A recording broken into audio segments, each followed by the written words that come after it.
Marsose adalah korps pasukan elit penjajah Belanda, yang terkenal sangat kejam, sadis, dan bengis.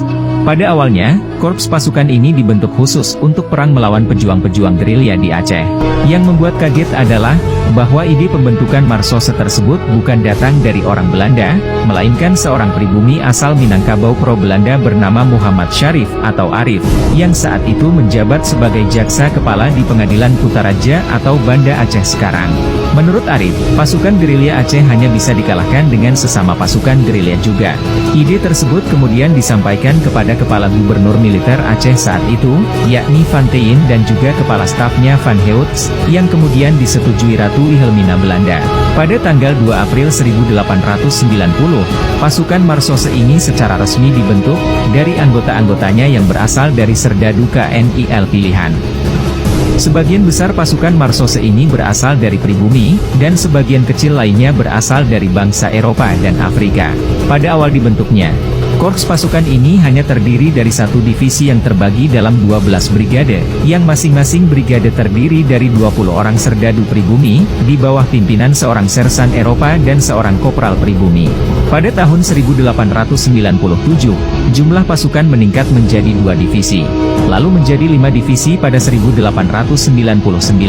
Total, korps Marsose berjumlah 1.200 orang. Pasukan ini tidak tergantung pada jalur suplai logistik dan angkutan militer, malah sudah terbiasa berjalan kaki. Karakter berani yang dimiliki dalam bertempur adalah tidak terlalu mengandalkan senjata api, melainkan senjata tajam tradisional Aceh, seperti kelewang dan rencong. Pembentukan pasukan ini dianggap sangat efektif, karena berhasil mengejar dan menggempur pasukan-pasukan gerilya Aceh hingga ke pedalaman. Bahkan beberapa pemimpin gerilya Aceh berhasil ditangkap bahkan dibunuh, seperti Teku Umar, Cuut Mutia, Cuut Nyatdin, Tengku Katli, dan lain sebagainya. Selama operasinya di Aceh, pasukan Marsose ini mempunyai catatan kelam dalam pembantaian orang-orang Aceh. Puncak kekejaman pasukan Marsose adalah ketika berada di bawah pimpinan Van Heuts, Van Daelen, dan Hans Christoph Vell.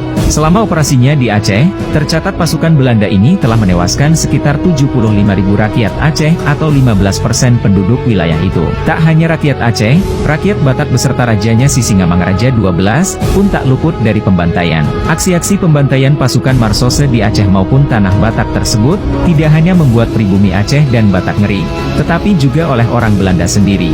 Hingga akhirnya, tahun 1930-an korps pasukan Marsose tersebut dibubarkan. Bagaimana pendapat kalian? Silahkan tuliskan di kolom komentar.